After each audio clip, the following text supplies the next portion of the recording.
So most businesses don't necessarily have a creative problem. They have leadership and communication problem with their creative. We're going to talk about that. Let's talk about why creative teams struggle inside organizations and how leaders can unlock their best work instead of fighting it. So we've both spent about 20 years working as creatives inside businesses, inside churches, inside nonprofit organizations, but then also leading creative teams. Yeah. And so we've been on both ends of the spectrum, coming up in those organizations and learning and growing up, but then having a leadership role. We've learned so much, from both sides. So I feel like we are the right people to bridge that, to bridge the gap between creatives and leaders.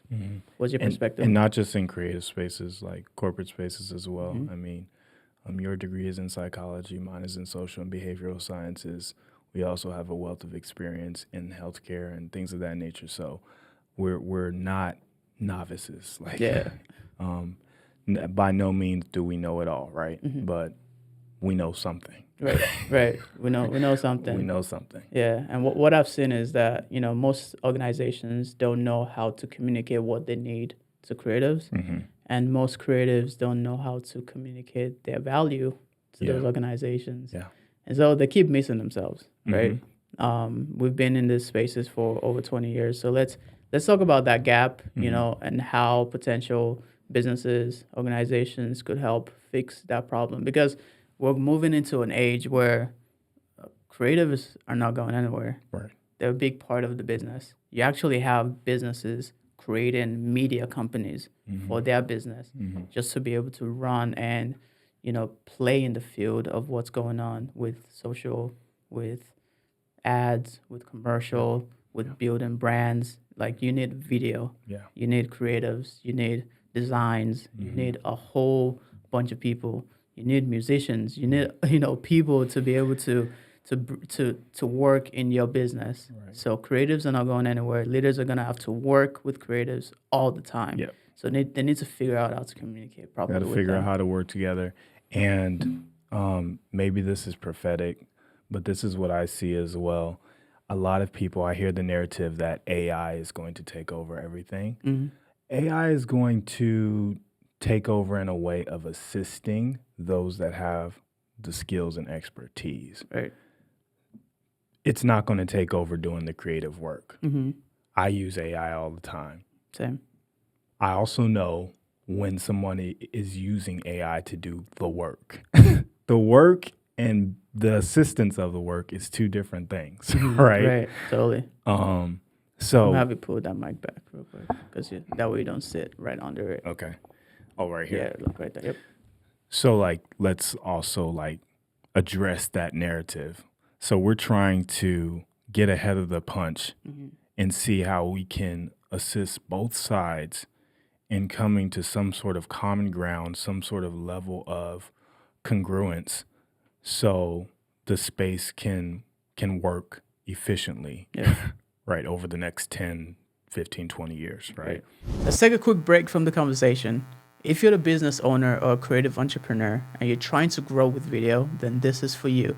At Creative Collection, we help people build brands with video, but not just throwing up content for content's sake. We focus on the difference between your brand, which is what people say about you, your branding, which is what you're communicating, your strategy, which is the engine, and then the video content that brings it all together. So if you're just throwing up videos without any real strategy behind them, let's help you create one. And if you are needing to build a brand with video, we offer consultations to help you map that out. So click the link below and book a consultation. And if you're enjoying the episode so far and it's helped you, make sure you subscribe, share it with someone, and drop a comment with the favorite part of the episode. So let's get back to it. But let's stay there for a little bit with AI, talking about why people are so drawn to it, as well as why people need to use it and not shy away from it. There's people on both ends of the spectrum that are using it for everything, and there's people that are like, I want nothing to do with it. Organizations, businesses, and those types of people. Let's talk about the ones that use it for everything. Okay. I think this is how I use it. I have the ideas. I have, the words, the way I want it to sound. I use AI to do the work Right. that I don't want to do. Yep. To type up the things that I don't want to type up. Free writing. Free writing. Yeah. But I give it so much input that everything that it outputs to me sounds like I wrote it. And that's how I use AI. Yeah. I'm not just saying, hey, create this idea for me. It's like, no, I have the idea and I give it to it. Yes. And then there's the people that think on the other side of it, the ones that don't want to use it, they think that, oh, it's not going to do anything for me, but it actually saves time. I've been using a lot of automation with ManyChat and social media, and it's been so helpful. Yeah. Prior to that, when I put up, hey, write this word in the comment, I had to send the messages personally. But now using something like ManyChat, it does it automatically. Takes them to the link, and then they get to the link, they fill out the form, it sends it to them automatically. I don't have to do anything else. It saves me so much time, and I think that's what AI is supposed to help people with. Yes, it's a lifesaver to those that are actually hard workers. Right. So I not most recently, but I recently used it in the context of like creating a production, right? And we needed songs, and I asked for a certain amount of songs with a certain title and things of that nature that were popular, right, over the past couple years. But I had to go in and I had to listen and I had to evaluate each of those songs before I was able to input or pick which of those songs would work. And hear this. This is the funny part. The song that was picked that worked for our production was one that probably had 2,000 views on YouTube, was buried in the algorithm. No one probably listened, but it worked perfectly for the vision that we had for the production, right? Right. So that's a small example as well of how to use it appropriately. Now, it didn't pick the song. It didn't have the vision. It didn't know the feel that. So as someone that sees and evaluates people using AI as well, it's very easy for us to tell the ones who have actually done the work and used it as an assistant or the ones that are just using it to do all the work. And more times than not, the ones that are using it to do all the work, you're not putting out anything that is of any real quality. As a substance. Yeah. And that's why it's important, especially for those businesses that don't have a whole lot of creatives, right? And they need assistant. I think AI could be the assistant for them. Absolutely. But you do need at least one person that is an actual hard worker that knows how to use it appropriately, for sure. right? For it to work. Yeah. So continue that conversation of hard work. Why do leaders feel like creatives are hard to work with? Okay. From the standpoint of a creative, right? We're both musicians. I learned by ear, didn't have any formal training, all those things. And that created a little bit of a egomaniacal complex within myself, right? Because I can do this thing artistically, I'm now a superstar, right? I think this is kind of embedded in the subconscious of a lot of creatives, right? I'm special because I can do XYZ, because I've gotten a certain level of attention, I've gotten a certain level of affirmation when I've been able to exhibit my prowess in whatever area, right? That over time becomes a real psychological complex, right? And once somebody grows to an adult age or to the level of working with others, having to deal with someone that is in that psychological state is an absolute terror. And that's from the standpoint of someone who also works with creatives and manages creatives or people in general. Someone with that egomaniacal complex that I know that I I had to struggle with and detox from and go to therapy and meditate and pray and get delivered from, right? To be able to utilize my actual gifts and grow in them. Yeah. I think that, for starters, is one of the main factors why it's really difficult to deal with a lot of creatives. Yeah. Yeah. So that's good that you started from that. The person that works hard and has this gift, they think they're all that because they have that special gift. But we've also been parts of organizations where they may contract or hire someone that doesn't believe they have the gift. Maybe it's someone that is just starting new, and they're just figuring out what to be or what to do as a creative. But this organization still chooses to hire them because maybe it may save them some money or something like that. Why is it still hard for leaders to work with that person? Because the leader or the business or the infrastructure does not have an in-depth understanding or relation or empathy for the gift, right? Or it's too far removed. Yeah. And what I'll say by that, what I'll explain, I'll unpack that. Typically, the visionary of an organization does have it or is a creative, right? Typically. But once the organization grows, right, to a certain level, they start becoming far removed from the inner workings of the day-to-day.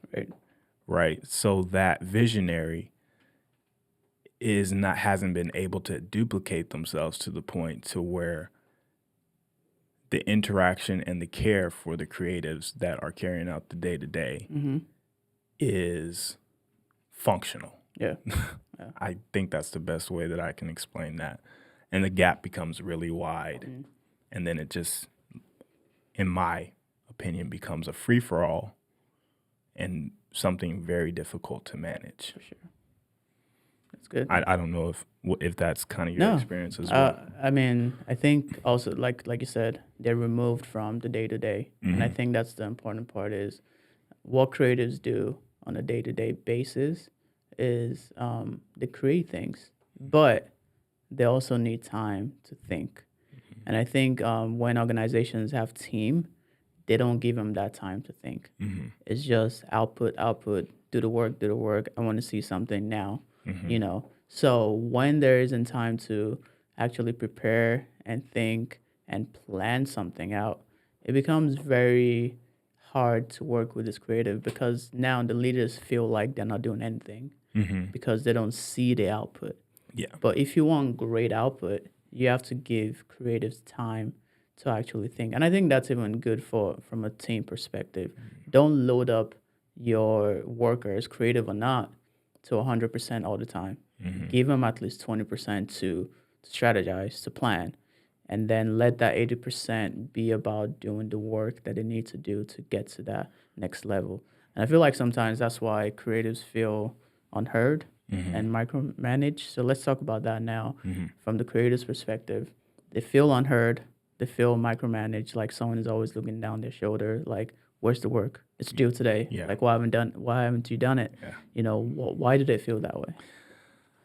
They feel that way because I'm always going to speak from my perspective because I am both, right? Yeah, right. Like we literally are both. We're both creatives and we're both leader, management, all the things, right?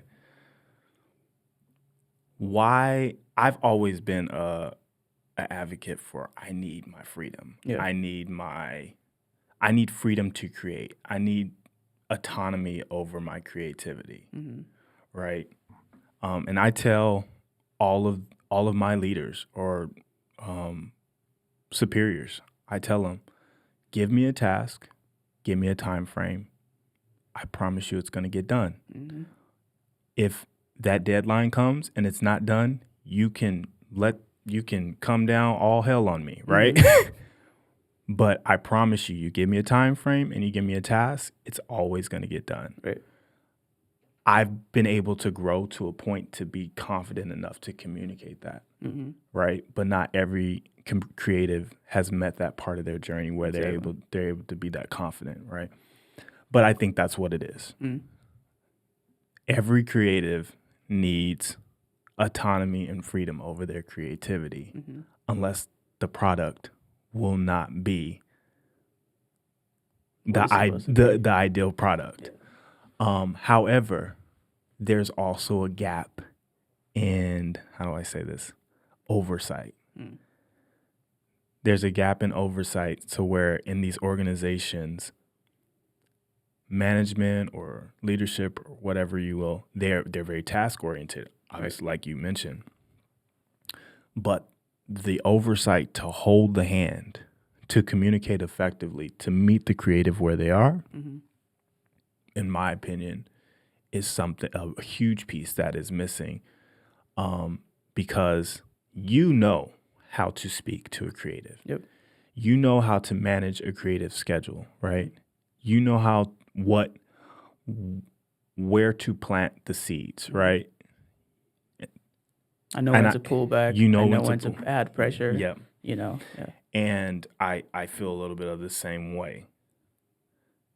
And it's very intricate. It's almost like, and I haven't had this experience yet. You do. You have children. Like, you can't tell a parent how to parent their kids. Right. It's kind of the same way with creatives. It's a different type of baby. Every creative is different. And it takes a creative to be able to communicate effectively with the creative. Yeah. And I think you were able to have that level of communication because of where you've been. It's been 20 plus years. Yeah. You know? A lot of experiences, man. That you've been doing this, you know, but as creatives that are still maybe 5 years, 4, 3, 2, 1 into this. Yeah.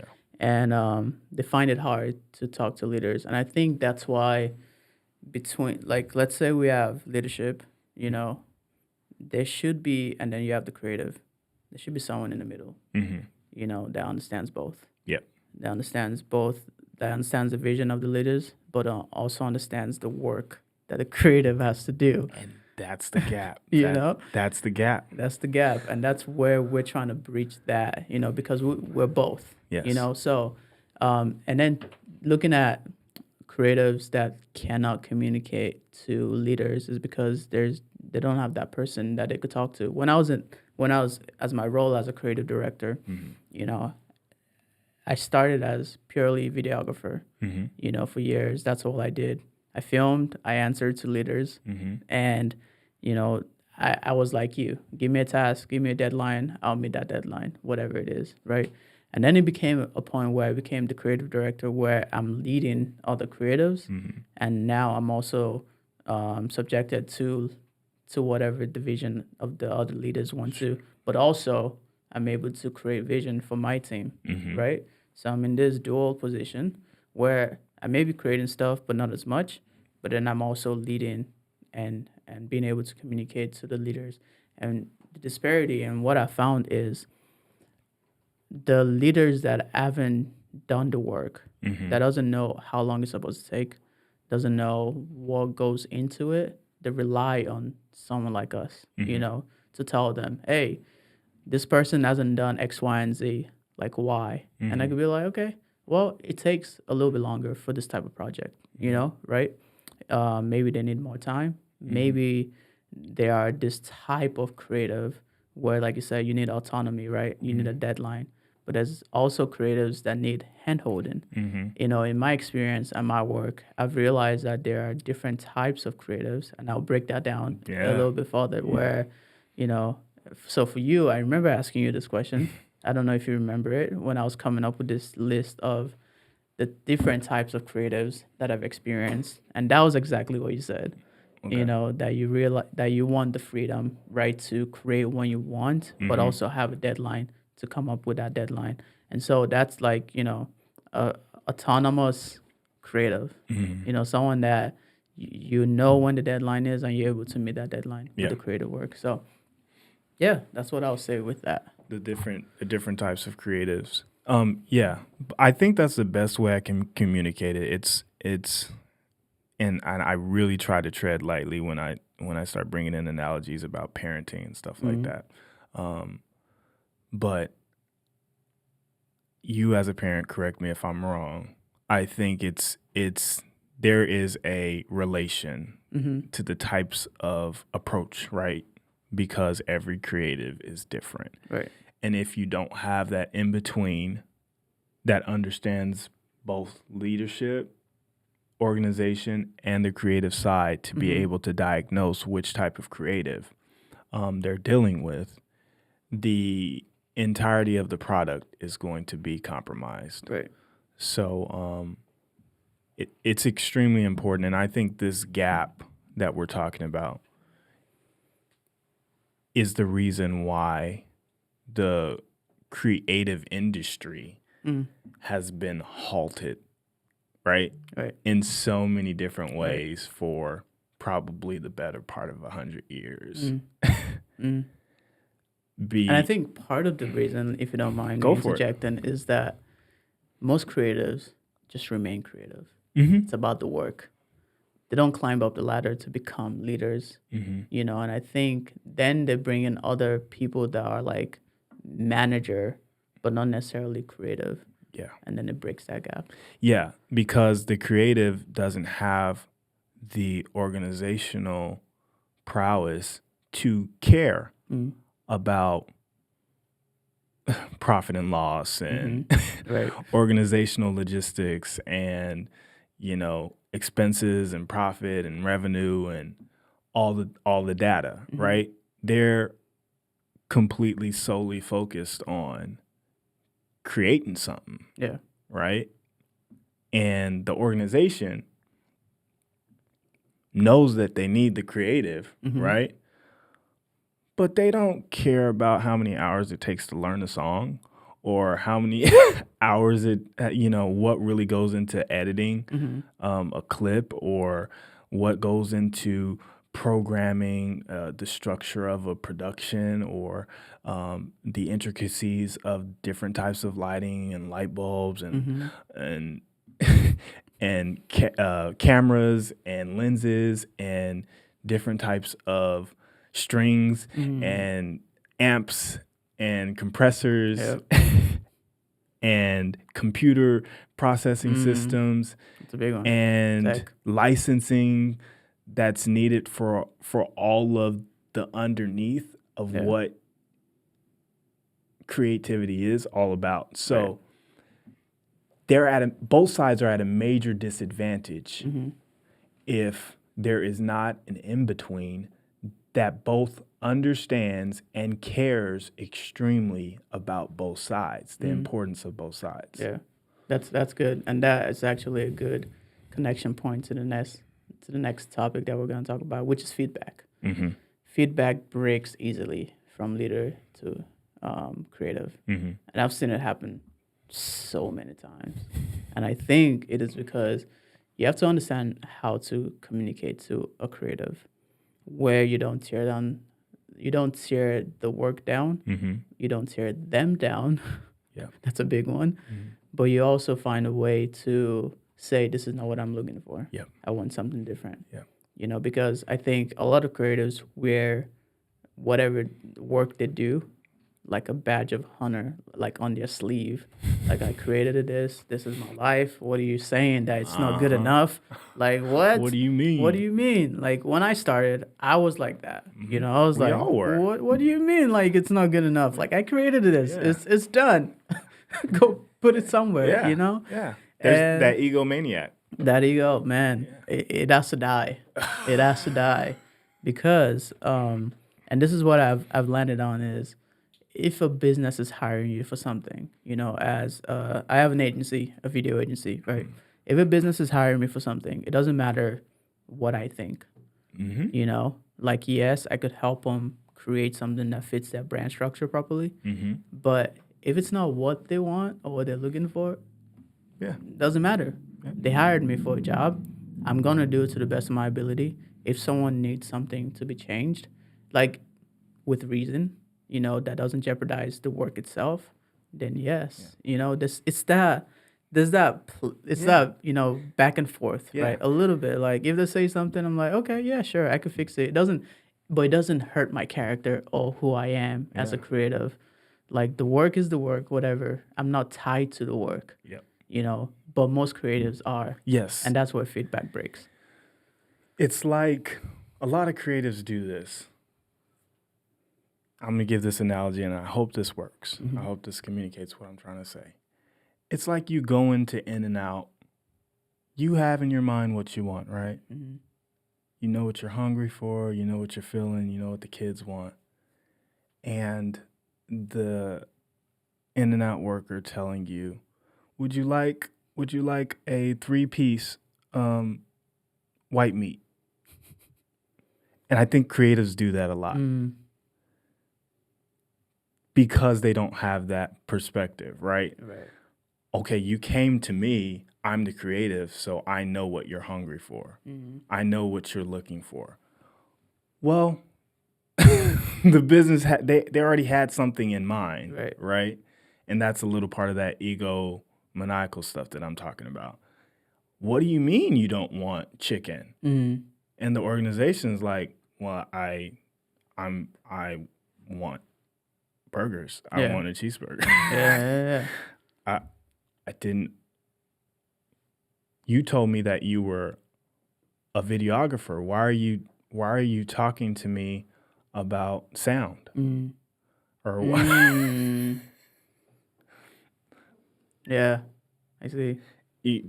I hope it's landing now. Yeah. Why are you talking to me about? And then it creates this friction, right?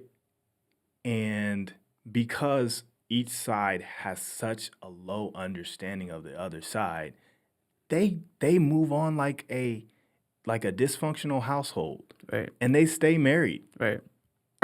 Well, why? We see it in organizations all the time. You're like, this piece is not fitting. It's not. They want a cheeseburger from this piece, and this piece keeps giving them a drumstick. Yes. And go. Because that piece is saying, I know what you want. And the organization is saying, I know I need your expertise. I just don't know how to communicate with you. And maybe one day I'm going to continue praying and fasting to the Lord to figure out how I can get you to stop giving me this drumstick when I asked you for a cheeseburger. Or maybe we don't fire you. Oh man, and that's where it breaks down and we'll get to how to fix all this, you know, soon. But I don't want to jump ahead because I was about to. But and I think that's where like the communication just breaks down. Like you want this, they create this. Yeah. It's not exactly what you want, but sometimes you may say that's fine. Let's move forward. Or sometimes the creative will be like, okay, I'll fix it for the 20th time, you know. Yes. You know, and then it builds resentment. You know, it builds untrustworthiness that this person doesn't understand me. It erodes the culture. Yeah. It erodes everything. And it just continues to build underneath the layer. And I think the next point is where leadership unintentionally kills creative. And I think this goes hand in hand as well is, you know, you continue to tell the creative, this is what I want, this is what I want. But then maybe it's someone like us that is an expert in what we do, and we're telling you somewhat, that. Yeah. Somewhat. A little bit. Yeah. You know? Sometimes I don't know what I'm doing. But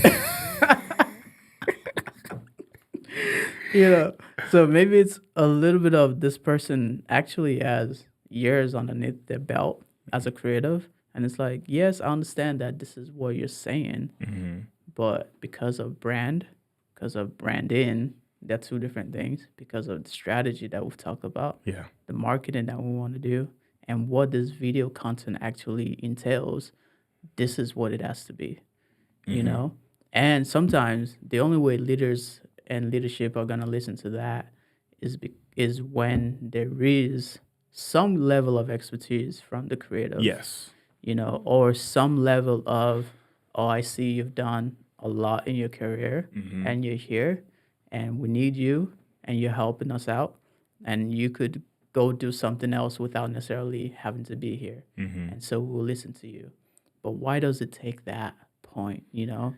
And they keep on killing the creativity of this person because maybe, you know, from what we said, maybe this person is an autonomous creative. Maybe they don't know how to communicate that yet, but the leader is a micromanager, Mm-hmm. and it's just going to continue to It's going impede to on the continue to work. clash. Yeah. This is what I think is the major issue that we have been continuing to run into over decades. What happens, in my opinion, is a creative gets to a certain point, right? And I think we've all been there. Well, most of us. You get to a certain age, it's naturally going to happen. To where you just say, screw it, and I'm leaving the organization and I'm just going to become a silo. So the gatekeepers leave before Yeah. before the organization is able to gain or give them the autonomy that they need to be able to manage and build. Right? I think that's what happens, which is why we're focusing on this opportunity, not opportunity to profit, but opportunity to grow the space and help each side. There was a time where I was like, I'm done with working in organizations, nonprofits, trying to build said vision, right? I'm just tired of it because I feel like I'm in between a bunch of mess. I'm sandwiched in between both of these sides. Yeah. Can't none of them figure out what's going on, and it becomes a mess, right? I'm like, all I want to do is create and be free and be autonomous and live my life and go home, kick my feet up and watch some football. Yeah. But there was a point when mentorship told me you doing that would actually kill your actual purpose. Yeah. Because while we may think that we get most of our dopamine or affirmation from video or me playing guitar, that's just the entry point to my creativity. Right. What we really are fulfilled from is actually creating on all levels. Right? That's good. Creating on all levels, both, and using all the instruments, whether it's communication, Yeah. whether it's voice, whether it's poetry, whether it's videography, whether it's photography, whether it's cinematography, whether it's songwriting, whether it's organizational management. You know what kind of creative muscle is being used with that? Accounting. Oh my God, what's accounting? Yeah. You have to pay your taxes to even Right. get into level one of that. Yeah. Most of the creatives don't do that. I do. But okay, so my point is, when the gatekeepers, if you will, or creatives that mature to a certain point leave the game, we're back to square one. If you decide that you're done and you're just going to do your own thing, that gap is huge, man. Yeah. So what are we going to do? Wait another 20, 30 years until another Akin gets to a certain point and hopefully he decides to continue and can with that cross, right? So that's the gap. Yeah. The gatekeepers keep running. And I'll say this and I'll end my point. My heart absolutely bleeds when I run into creatives that I looked up to when I was kids and I see them in the same space. Yeah. that they were in when I was looking up to them as a kid. Yeah. It breaks my heart. Yeah. Because I now know that you stopped on that hill, right? And that's completely anti what a true creative is about. Right. You're supposed to continue to evolve, man. Yeah. It's a service. It's a service, man. It's a service.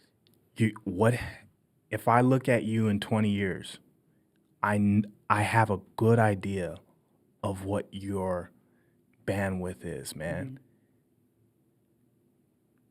And if we're in the same spot, or we're working on the same projects, or we're on the same platforms, to me, that's not just failure of the individual. It's failure to the space. And that's the issue that we've been dealing with. That is. So now we're going to move into how do we fix this?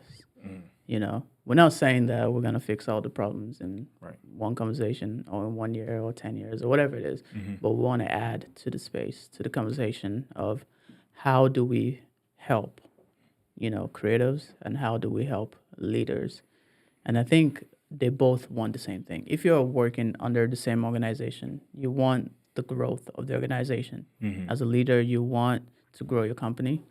You know, as a creative, you want to help your leader grow the company. And so that's why we're both working in the same space, right? Sure. So how do we help leaders set vision, clear vision? I think that's what most creative need is clarity. How do we help them set clear visions without diminishing the person's creativity? You know? You have to first identify the individuals that are at a certain point of maturity in their creative, and create a certain level of trust and relationship with those individuals, right? Evaluate your organization. I was just working on something last night where I was ironing out the full roster of the staff, right? And I'm writing a blurb on what that particular person's value is, what their characteristics are, what they add to the organization, right? In effort to organize the team better, to achieve the objectives, right, of the organization. So as an organization, I think there has to be a lot more auditing of the stratosphere of the creatives. Not all creatives, and this may be a little controversial, not all creatives are created equal. I don't think it's controversial. I think it's actually biblical. Okay. You know, I'm glad you agree with me on that. You know, if we look at Matthew 26, I know not to throw the Bible. Yeah. Matthew 26. Yes. There's a reason the master gave one 5 Yep. and gave the other 2 and gave the other 1 according to what they could hold, according to what they could do. You know. So as That's creators, good, man. That's the good. reason we're given what we're given is because we could actually handle it. So if there's a leader trying to push you to something, it's because they understand that you may be able to handle it, but you may not be able to see like your true potential yet. And as most creatives, that's where we falter. Yeah. It's that we can't see ahead. We only see it now. We see the see it work. right We now. see what we're doing, but we don't see the potential of who we could become. And we need to break that. Yeah. Your leaders can, and the person in between the leaders and the creatives can. Yeah. So when that person is pushing you to be better, it's for a particular reason. And I think a way to to have clear vision is to understand the individual, to understand the person, right? Yeah. So I came up with a couple of creatives, and people may fall under this category. So we're talking about the autonomous one, right? The ones you want freedom, you want a clear deadline, but give me freedom to do this thing, and I'll get you what you need, right? But in order for that person to get them what they need clear vision. If it's just like, oh, just go create something. What do you mean? What do you Go mean? create something. What do you like, want what me- do you want? You know? And then the next one is structural creatives. Yes, it doesn't go hand in hand most of the time. But they are creatives that are organized. I kind of fall into that gap in a sense where I need everything that I need to create first in order to begin the project. Okay. And then I organize it I literally just created something called an organizational pack. This is for video specifically. Like when I'm doing a video project, I need it to be in a certain way for me to be able to go create that recap or whatever it is that they need, right? So structural creative is that there are creatives that need the entire full scope of something before they could begin the project. If you give them fragmented things like, okay, this week we could shoot this week we could do this, but start on the project. No, they're gonna wait until everything is filmed before they actually start on the project. And so that's structural creative. There's a free creative autonomous we've talked about. They're the ones that need guidance. This is a third one. They need guidance in what they're doing. They need the check-in, like, oh, it's the end of the day. How did you do? You know, what's going on? Do you need any more feedback? Do you need any more clarity in what you're doing? There are creatives that need that daily. And if you don't give it to them, they feel like they are doing the worst thing ever. Like they don't know what they're doing because they don't have that communication. As a leader, you're building the business. You don't have the time to do that. You need that person in between that could check in with that person because now we know that this is the type of creative we're working with. So we're going to set 15, 30 minutes before the end of the day to be like, okay, what did you do today? Yeah. Can I clear up anything? Now, there are the type of creatives that are experiential. They didn't go to school for this. They just learned by themselves. You know, I also fall into that where everything I've done is by just picking it up and doing. As a musician, as a drummer, no one taught me how to play drums, bro. I watched people and I listened to things. I watched my brother in the beginning and I listened to music and I listened to things and I just picked it up. As a videographer, as a photographer, same thing. University of YouTube, that was me.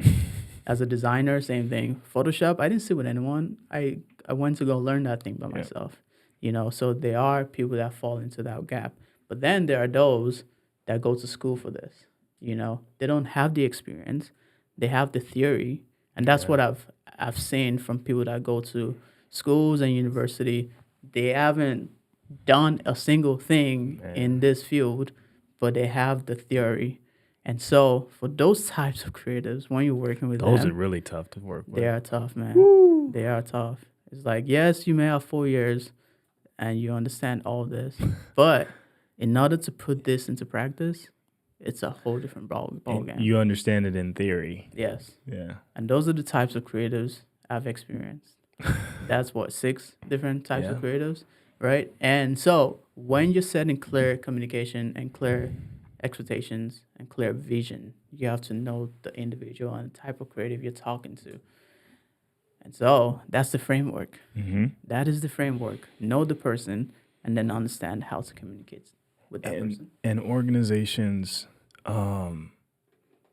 whether they're corporate, whether it's churches, there's no framework for this right now, right? Like you go into, let's talk church. I mean, we worked in church for a long time. Yeah. What is the structure that we've known our entire life? Okay, there's a worship leader, and there may be a creative director, maybe, and then it's like, well, the organization is gonna run with a singer and someone who has a camera, like. Like, what is the real framework, right? And then it's sprinkled in with, okay, we got some pastors that know how to run businesses.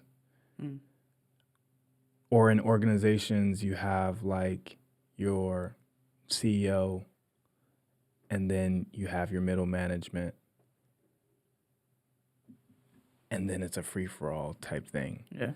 Like, there's no real creative structure that is universal right now for this problem that we're dealing with.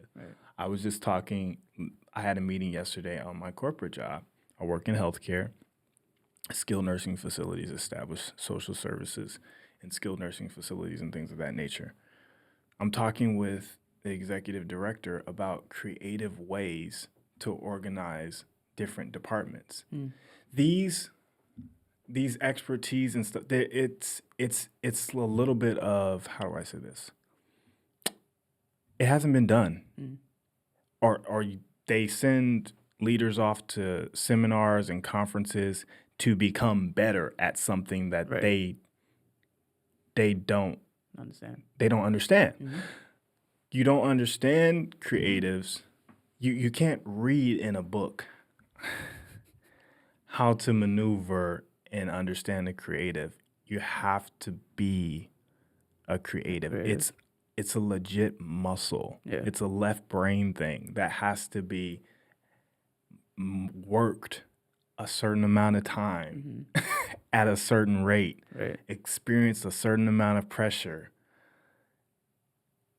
Yeah. And if you don't have that, you're at a massive disadvantage. And I think that's where, I think creatives could see through the leaders. If you haven't been where I want to get to, I'm not listening to you. A lot of them take advantage of them. Take advantage of them. I see creatives do it all the time. Yeah. And it grinds my gears, man. Yeah. It grinds my gears. Yeah. A lot of stuff that I know is an example of negligence or laziness, or that some organizational leaders won't be able to. They can see it, right? And it annoys them, but they can't pinpoint what's happening. I can listen. I'm telling you this right now, and this isn't. I hope this isn't the Ego-Maniac coming out. But I can listen to a singer and know what they did the night before. Yes, for sure. Because I've been singing my whole life. Because I've been studying. I've been interacting. There's a certain amount of experience and working of that left brain muscle with that. So I can look at how someone's dressed and have a good idea of what's going on at home. Yeah. Or what their life organization may be. For sure. Right? Or what their mental state is. Trickles down. It trickles down. Everything trickles down. Yeah. Yeah, and a lot of creatives, we want a certain thing. We want to be respected. We want finances. We want money. We want status. We want status. We want respect. Yeah. Because we're valuable. Yeah. But if the truth is being told, no one can call out a creative but a creative. Because I know what you're doing. For sure. And I believe that. I believe that wholeheartedly, because when I'm talking to a creative, it's a whole different type of ballgame. Whole different discussion, man. It's a whole different type of set of skill. It's like, I hear what you're saying, but I know what's happening deeper inside, you know? Yeah. Bro, I don't even address, let's just talk about music directing with me now. I don't even address musicians directly with like mistakes and stuff. I'll just walk to them and they'll say, yeah, I know I did this and that, because they feel they know what's going on. Yeah. They tailor their communication to the aptitude and the feel of who they're talking to. That's a gift of creatives. Yeah. Yeah. You're going to tailor your conversation to the aptitude and gifting of who you're talking to. Yeah. And in order for this creative to have the status that they're looking for, the leaders have to trust them. You know, and if what you're saying is not trustworthy, you're not going to get to that place that you want to get to. You know, and you have to be able to build trust. It's both ways. It goes both ways. Creatives need to build trust with the leaders, as well as the leaders need to build trust with the creative, in order for that systemic organization, in order for the organization to grow and to get to the point of where they want to get I think that's the mountaintop of like what the goal is, right? But over the next 10, 15, 5, 10 years, bro, I think that individuals like ourselves are going to have to do a lot of hand holding, right? In the process. We can't expect creatives to overnight revolutionize how they think and interact with organizations, Right. and vice versa. So there has to be this in between, right? Because I don't. A CEO's not going to communicate with the videographer the same way you are. Yeah, for sure. It's just not going to happen. It's not gonna happen. It's in no context. And let me even so as someone that as a business, right? Yeah. And I talk to CEOs all the time. The only reason they're able to trust me and to talk to me like I am not just a videographer is the way I position myself. Yeah. I communicate value to them. Like, Speak their language. I know, yeah. And that's the thing. You have to understand business goals, right? You have to understand, okay, yes, you're throwing this event. It might cost you like 200 grand. And you may make, at the end of it, you may make, I don't know, maybe 10,000. Yeah. So everything that you're doing here is an investment, for the next 5-10 years. That's huge. And as a videographer, you have to understand that. Like when you're talking to them and capturing these events and doing all these things, you have to understand, like, hey, they put a lot of money into this, and you're, again, part of the contract, one of the contractors that it gets to hire and be a part of whatever it is that they're doing. So we need to be, as creators, we need to communicate our value for this business owner, CEO to see and understand why they should even hire us. But we also need to understand the business goals. Yeah. Like, why are they doing this, in the first place? Absolutely. Yeah. And that's why you have to create a class. That's why you have to create more community within creative spaces, because we don't, not me particularly, I've grown to care, but I have a business, right? You have a business, legal business. Yeah. Pay taxes. We pay taxes. You graduating to the point of being able to understand the perspective to some extent of a business or an organization is what allows you opportunity into their spaces. For example, one last year that I did, I asked them for the invoice for their obviously I know that this is a tax write-off for them, right? We all need them. Who likes paying taxes? Right. Okay, I'm like, okay, so I need to see your invoice from last year. My purpose is to mitigate taxes as well. So I need you to pay me so I can get tax write-offs, right? I'm not here to make sure my light stays on or whatever. I'm protecting my income, right? So when I told them that, they gave me full autonomy because we're speaking the same language now. All right, I'm like, I need to break even $100 on this project, right? Yeah. What did you pay last? Oh, we paid X amount last year. You don't need that. You need this amount. This is gonna be enough. I got my $100 profit. I know we might be speaking Chinese, but you know what I'm talking about. I got my $100 profit. Everyone's paid. Everything's done legally, and everyone's happy. Everyone's happy. But the point I'm trying to make is speaking their language, right? Yes. Understanding the objectives, and for one organization, it might be tax mitigation. For another organization, it may be this is their foundation. This is what they really are doing in the space. There could be a myriad of different reasons. But if you, as a creative, don't understand, it creates a gap. Yeah. And then both sides can get taken advantage of. Yeah, easily. And we hope, this conversation has, been able to speak to both the leaders and what they could do and creatives and what they could do. And so That's why we're creating something. We're creating this Something huge, man. huge, This and is huge, it's an dog. in-person experience, Man. For creatives, for creative teams, for Yes. leaders as well. I'm so It excited doesn't even about this, matter. man. But I think it's more for creatives and creative teams to come, be a part of a community. We want organizations there. If We you're a need CEO, organizations, business yeah. owner, yeah. Come in, that need clarity on how to communicate well with both, to communicate as a creative to the business owners, to communicate as a CEO to the creative, for confidence, in what you're speaking, but also for community to understand that this is not just a you problem.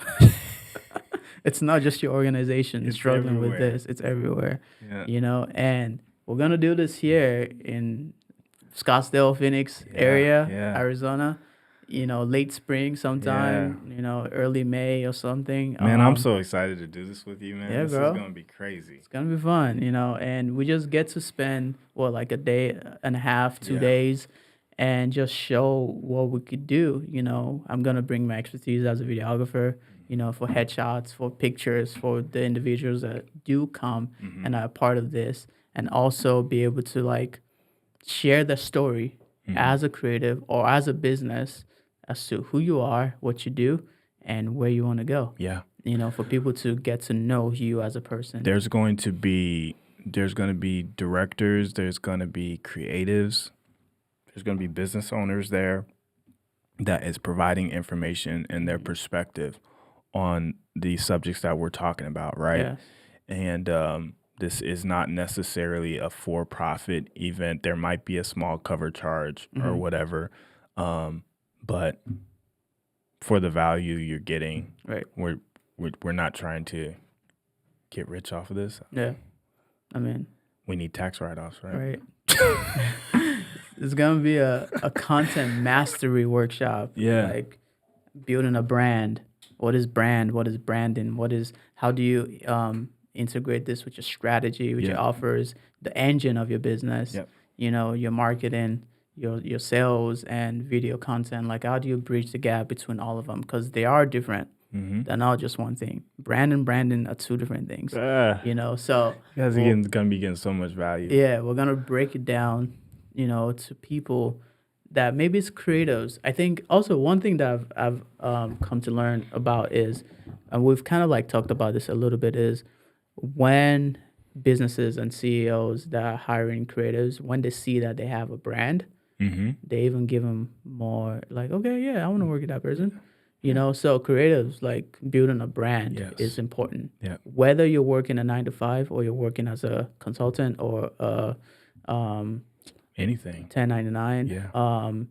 You need to build a brand. Need a digital footprint. You're building a brand whether you know it or not, but you have to be intentional about it. So coming to this, we're going to break down how to build that brand. And whether you're a CEO that wants to build a corporate brand or you want to build your own personal brand, we're going to break that down as well. But then also really bridge the gap between both. Yeah. How to communicate properly. We're going to talk to creatives about being creative and elevating themselves to be able to be respected and utilized in a way that is both respectful for them and meaningful to their future. And then we're going to be talking to businesses and organizations about how to be able to maneuver the space, utilizing creatives and interacting with people and creating teams and creating structures and trainings to where they can operate at a higher clip. We just want everyone to be better, and I think we have something to add and something to offer, and I'm extremely excited. This is my first time, bro. We've been talking about this for We've been a part of events. I've been a part of the back end of creating events and being a part of those that organize events, and now we're doing ours. We're doing ours, man. Yeah, we've talked about this for, I don't know, 2 years. Probably a couple years now. Something like that, So the word was better. For better creatives, better teams, and better leaders. Woo. Let's go. Let's do this thing, So, Got me fired up, man. Yeah, man, it's going to be fun. But, just to wrap up this episode is, what we've been talking about is creativity is not for sale. We're not selling our creativity because we can't sell something that wasn't, ours in the first place. Yeah. God gave it to us, So you can't just sell it. Like for everyone out there, is the creative gifts that someone has is something that we have to, take care of. Mm-hmm. We have to build. We have to be able to get to a place where we could serve people, Yeah. serve people well. It's a service, Mm-hmm. and that's why each person that is given a gift is that I know that you're going to do something with it. Yeah.